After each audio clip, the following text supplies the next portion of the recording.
Hello, welcome back to this tutorial on how to build your online course and start earning. Okay, so we've been dwelling on our curriculum and now we are finally done with our curriculum.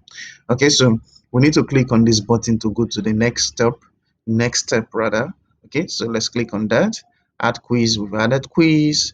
Add a quiz, course quiz, we've done that. Okay, so that takes us to our FAQ, all right, the frequently asked questions. All right, so you just need to add a question there, give an answer.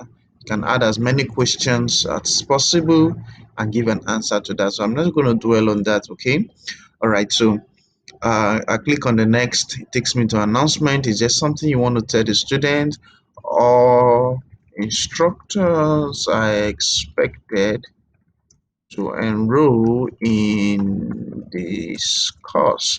All right, so say that's the announcement. Okay, so I move on to the next, all right, which is the price. Okay, so how to add prices to your course. This is important.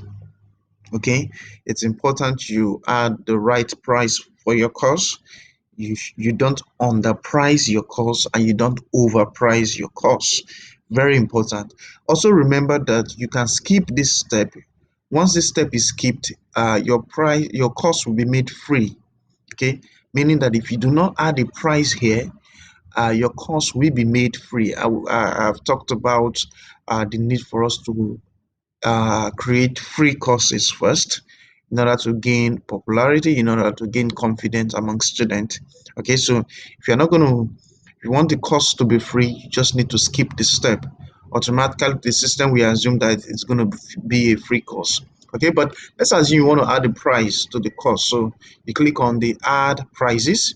That brings up this. Okay, all right, so there is a base price. uh let's call the base price 10,000. Okay, and then there is a sale price.